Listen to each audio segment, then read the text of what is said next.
गाड्या एवढ्या लांब आहेत, एवढ्या लांब एकही रुपया न देता खायला घेऊन आले. इथे येणार प्रत्येक जण तसंच करतो. तर जय महाराष्ट्र, मी ऋतुराजवीर तुम्हाला सांगणार आहे आपल्या कराडमध्ये प्रीती संगम घाटावर आल्यानंतर काय काय खायचं. आज कराडकरांचा विश्वास दाखवतो तुम्हाला. मित्रांनो, एवढं सगळं मी इथं एकही रुपया न देता घेऊन आलो. विचार करा, आजकालच्या स्वार्थी दुनियेत कोण कोणाला 1 रुपयाची मदत करत नाही, पण कराड प्रीती संगमवरील गाड्यावालं कुणाकडून 1 रुपयाही न घेता सुरुवातीला असंच देतात आणि इथं बसणारे सगळे ग्राहक खाऊन झाल्यानंतर पैसे देतात. याला म्हणतात कराडकरांचं विश्वासाचं नातं. ते फक्त आपल्या प्रीती संगम घाटावरच बघायला मिळतं. ओनली कराडकर. स्वास्तिकची दाबेली घ्यायची, दादा दाबेली करावं. पावभाजी रॉयलची घ्यायची, डोसा घ्यायचा श्री व्यंकटेश मध्ये, भेळ घ्यायची आपल्या मराठी माणसाकडूनच. पाव आणि भाजी दोन्हीचं कॉम्बिनेशन परफेक्ट बसवले.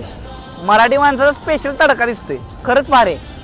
रॉयलची स्पेशल पावभाजी, जन्नत श्री व्यंकटेश यांचा स्पेशल डोसा विथ लाल चटणी, लय भारी. 12 महिने घाटावर भेटणारा साई स्पेशल गोळा.